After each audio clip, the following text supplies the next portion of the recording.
look at it is, right, how you just named like bigger, smaller on the guys.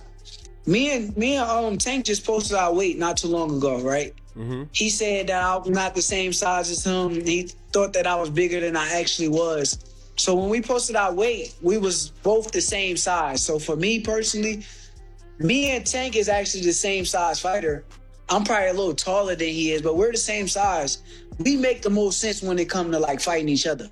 Looking at the matchup differently, Shane Mosley expects a potential fight between Stevenson and Haney to unfold as a tactical battle built around movement and ring control.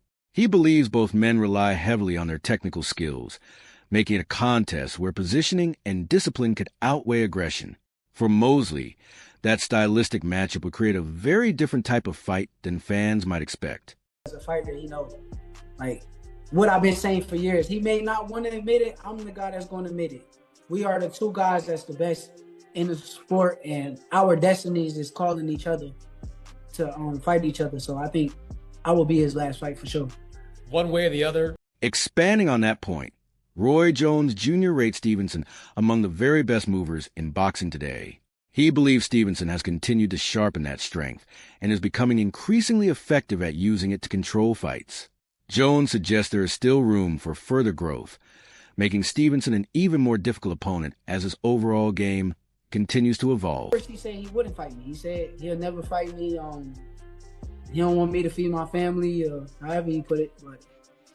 But now I done heard him say on Twitter that he will fight me. So it sounds like his tune is changing. I think he may not admit it, but I think he got a lot of respect for me as a fighter, which is why I think he's planning on leaving the game. He plans on fighting me as his last fight on his way out the door. That's why I don't think like. Turning to another viewpoint, the analyst rejects the criticism that Stevenson's style lacks entertainment value.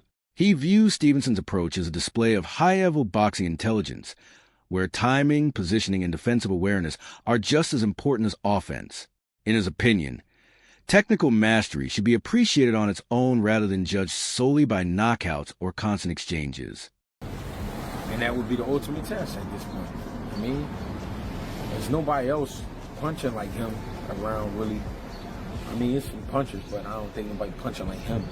And then it's nobody, it's nobody with a, I don't know. I think that when you just mix them two, man, with all this they got going on in the media, if you say they fighting, man, they gonna take over for however long the camp lasts and promotion and all that. They gonna be holding it down. But I just don't see it. Even so, Eddie Hearn turns the discussion away from Stevenson's in-ring ability and toward his public image while maintaining his respect for Stevenson's talent. Hearn questions whether the ongoing conversations surrounding potential opponents are helping his standing with fans. In his view, that growing disconnect has become an important part of the debate surrounding one of boxing's elite fighters. That's the fight that's going to stop the world. So, if that fight happens, then all is forgiven. And hopefully they can do that. But, like I say, he's taking a lot of backlash for not fighting Devin. He's taking a lot of backlash for that. Because that's the super fight. That's his super fight. If he can't get Tank, that's his super fight. And honestly, he deserves it more. He's done more work in the sport, so he deserves it more. And I think the public would rather see that. Haney and Gervonta Davis, as the opponents he wants most at this stage of his career. Dana White welcomes those possibilities, praising Stevenson as one of boxing's elite talents and expressing confidence that several major fights are now within reach. If those plans come together, Steph Venson could soon find himself involved in some of the sport's biggest events. Yeah, reports say coming back 2027. Seemed like he got to deal with some legal issues.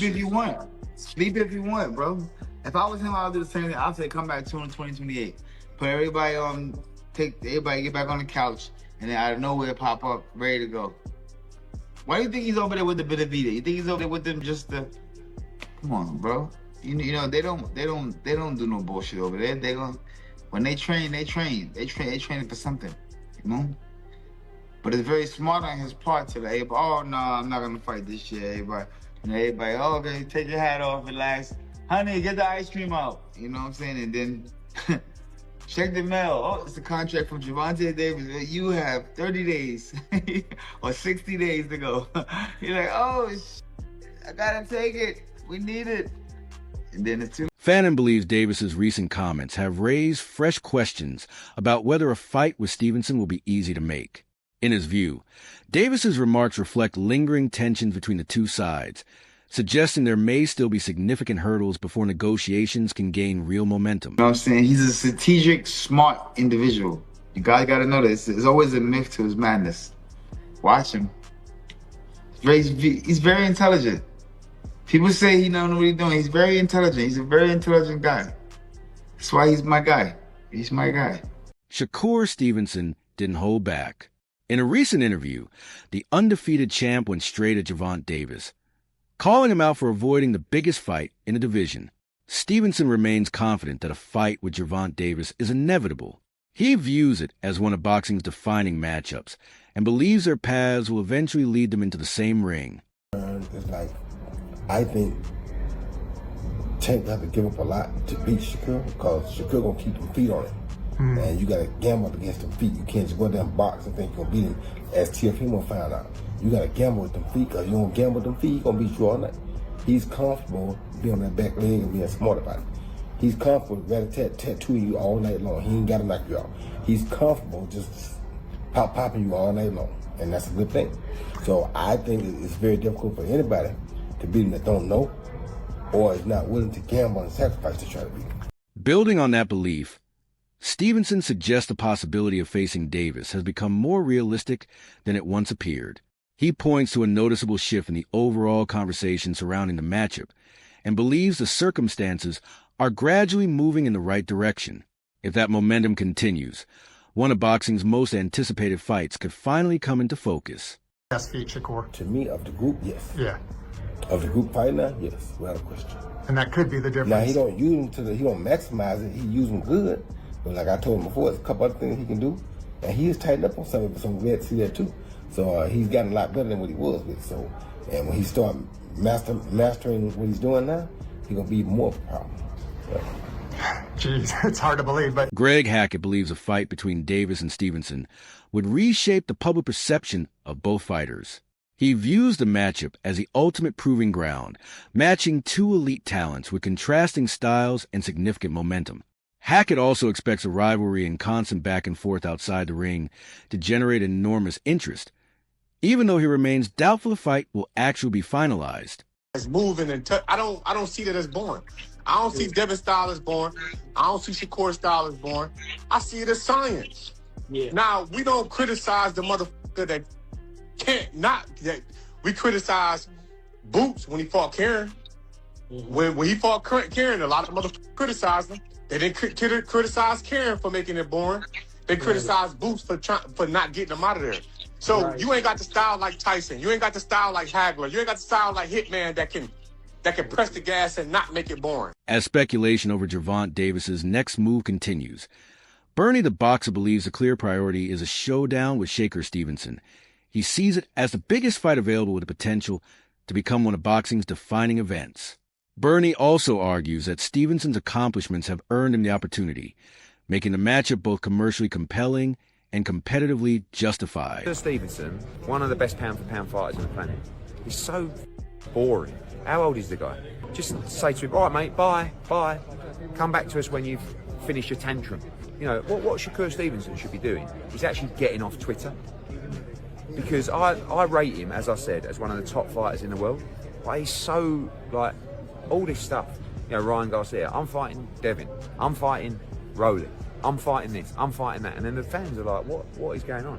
You think that a fan wants to read about Shakur Stevenson sulking about the politics of boxing, and then when he comes back, or do you expect people just to support him even more? Like, you're gonna, like, just think about what you're saying. But anyway, like, it's ridiculous. On the other hand, Zab's Judah views Davis's reported absence as a calculated move rather than a setback.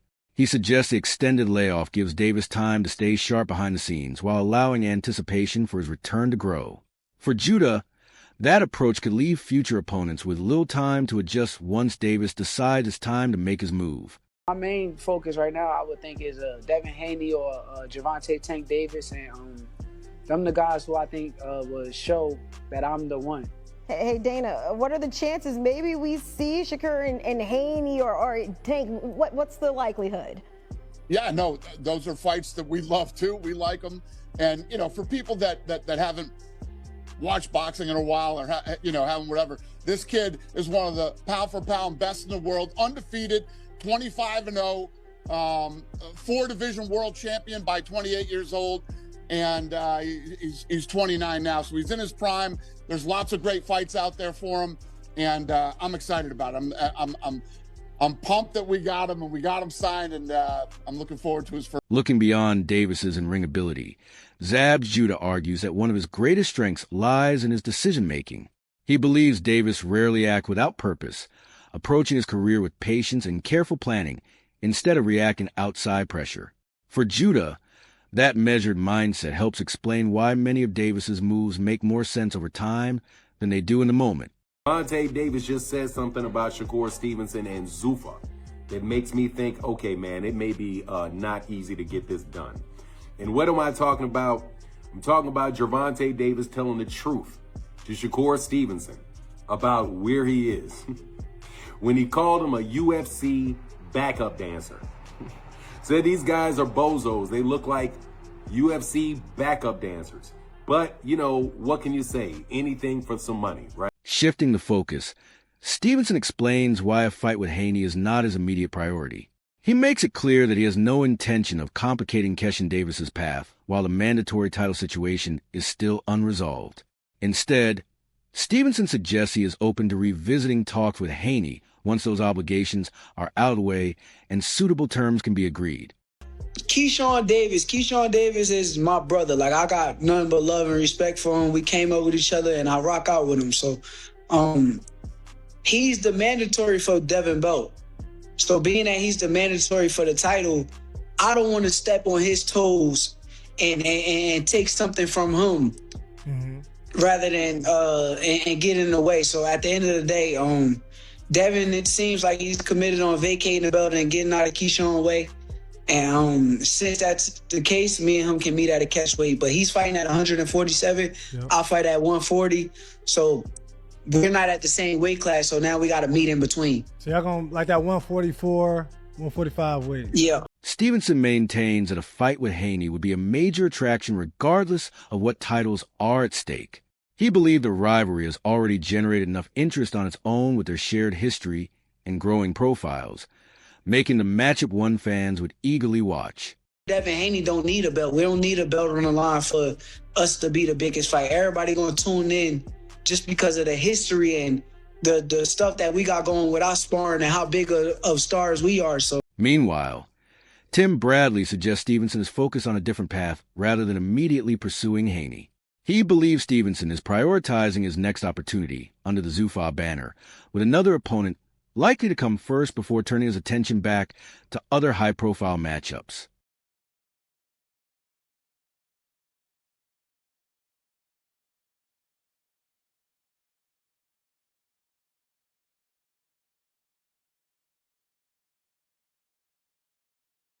Andre Durrell suggests Haney's team may view a fight with Stevenson as a more favorable option. He argues that despite Stevenson's elite technical ability, Keshin Davis brings a different level of physicality and presence that could create greater discomfort for Haney. In Durrell's view, those contrasting styles could influence which matchup is pursued first. Here's my fear with all of this. Shakur Stevenson wants all the smoke. Dana White promised him all the fight. Oh yeah, you're going to get the big fights. Yeah, you're going to get the big fights. Well, you can't promise that because it's the sport of boxing, not boxer. We have gone like 2 years without Tank. Boxing is fine. My fear is what's stopping the zone from saying, let him be out there. Everybody's over here. Shakur is over there. So if they don't want to deal with Zuffa, they ain't got to. Here's another thing. Let me skip ahead real quick. I'm not really thinking of undisputed. I want to fight the guys that the fans want to see me fight. Makes sense to me. But the problem with that is, if they strip Shakur, there's no reason to fight. What? You with Zuffa? We can make big fights over here. He ain't got the belt no more. Fighters like, hey, I'm trying to be undisputed over here. From another perspective, Showbiz the adult questions whether Stevenson's move could create unexpected obstacles to the biggest fights. While he acknowledges Stevenson's desire to face the sport's biggest names, he argues that boxing's promotional landscape could complicate those plans. In his view, championship ambitions and promotional divisions may ultimately influence which fights become possible. I don't think they'll fight because Haney too big. Devin too big for Shakur. Shakur, I'm not saying a little guy, but Shakur is small compared to Devin. Devin too big. You know, I think that they really damn near have similar styles. You know, Devin just a bigger version. You know, Shakur left-handed. I think that Shakur's a little more skilled. I would say Shakur's a little more skilled than Devin. But if they fought, really, I would still say Shakur. Right now, I would still say Shakur, you know, because the left-handed style. But I think it'll be a close fight. It'll be close. Nobody gonna knock nobody out. It'll just be a boxing match between both of them. I don't see nobody hurt nobody. I don't see somebody knocking nobody out. I think, you know, somebody might land a good punch every now and then, but it's not gonna be. I don't think it'll be that exciting. I think I still will go for Shakur, but if Devin win or draw. From a tactical standpoint, Greg Hackett expects the early rounds to play a crucial role in a fight between Stevenson and Haney. He suggests Haney would need to set the pace from the outset to prevent Stevenson from settling into his preferred rhythm. Even so, Hackett believes Stevenson's timing and precision would ensure every exchange remains a tactical battle. Kind of like to start when he want to start. He'll box you and he'll put his hands on you, but I'm talking about like really start letting this shit go. He like things to warm up for 3-4 rounds. Dev go out there and get it popping early if he got to. Dev like to box too. But in a situation like this, because Shakur is so cool and because Shakur, he like the decision making, Dev gotta force him to make a decision. The thing is, Dev got the speed to cause problems for Shakur. You know what I'm saying? Now Shakur is accurate, very accurate, and could easily pick up your timing and throw your timing off with his accuracy and his speed. He fast. I think Dev a little faster when it comes to combination and things like that, like really letting your hands go. But I think Shakur is real fast when it comes to striking you with 1 or 2